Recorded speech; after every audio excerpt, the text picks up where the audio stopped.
Draw a square to the boy who is kicking the ball. দেখতে পাচ্ছেন এটা নোরার জন্য একটা খুব কঠিন টাস্ক। এটা 4 ইনস্ট্রাকশন, লাইক তাকে বল খুঁজে বেলতে হবে, বয় খুঁজে বের করতে হবে, স্কোয়ার ড্র করতে হবে।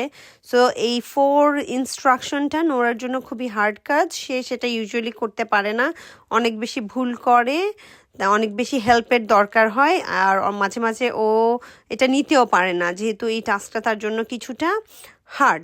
সো এই কথাগুলো বলার পেছনের কারণ হলো যে আমরা বাচ্চাকে যখন কাজ করাবো আমরা হার্ড টাস্ক আর ইজি টাস্কের একটা কম্বিনেশন দিয়ে করাবো। সো ফার্স্ট হার্ড টাস্ক করাচ্ছি, তারপর আমি নোরাকে একটা ইজি টাস্ক দিচ্ছি।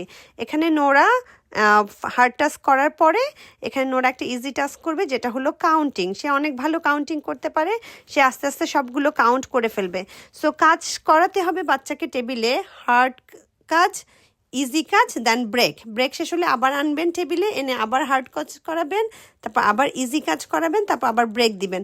এভাবে যদি কাজ করান বাচ্চা কাজে বিরক্ত হবে না।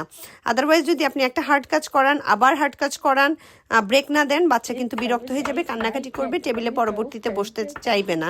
So remember, hard task, easy task, break. So দেখতে পাচ্ছেন আমি এখন ওকে ব্রেক দিয়ে দিয়েছি ইজি টাস্কটা করার পরে, সে এখন ব্রেকে চলে যাচ্ছে তার পিলোতে।